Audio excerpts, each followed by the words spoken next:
ব্রণ কমে গেলেও তার স্মৃতি যেন কিছুতেই যেতে চায় না। কখনো এবড়ো থেবড়ো গর্ত, কখনো কালো দাগ। ব্রণ একবার হলে তার খপ্পর থেকে বেরোনো খুবই কঠিন। ব্রণ শুকিয়ে যাওয়ার পরেও থেকে যায় কালো দাগ। কালো দাগ কমানো সহজ নয়, বিশেষ করে বাজার চলতি রাসায়নিক উপাদানের জিনিস ব্যবহার করলে পরিস্থিতি আরও জটিল হওয়ার আশঙ্কা তো থেকেই যায়। কমলালেবুর খোসা। বাজারে কমলালেবু পাওয়া যাচ্ছে এখন থেকেই। কমলালেবুর খোসাটা ফেলবেন না, কারণ ওর মধ্যেই রয়েছে দাগহীন উজ্জ্বল ত্বকের চাবিকাঠি। কমলালেবুর খোসা প্রথমে রোদে শুকিয়ে নিন, তারপর গ্রাইন্ডারে গুঁড়ো করে নিতে হবে।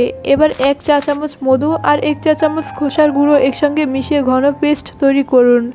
এই পেস্টটা ব্রণ আর ব্রণের দাগের উপর ভালো করে লেপে দিন। শুকানোর পর ধুয়ে ফেলুন। সপ্তাহে 3-4 বার করে করতে পারলে কয়েক সপ্তাহের মধ্যেই ফল দেখতে পাবেন। নারকেল তেল। চুলের মতো ত্বকের যে কোনো সমস্যায় কাজে লাগান নারকেল তেল।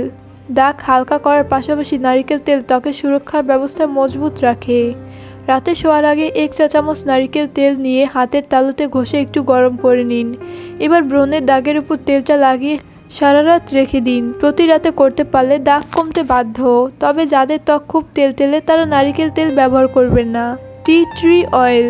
অ্যান্টিব্যাকটেরিয়াল গুণ থাকার কারণে টি ট্রি অয়েল ব্রণের সংক্রমণ, ব্যথা, লালচে ভাব কমাতে পারে।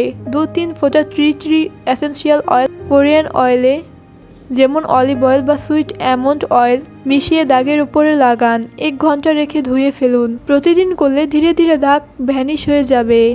তবে টি ট্রি অয়েল থেকে অনেকের ত্বকে ইরিটেশন হয়, তাই ব্যবহারের আগে অবশ্যই প্যাচ টেস্ট করে দেখে নেবেন।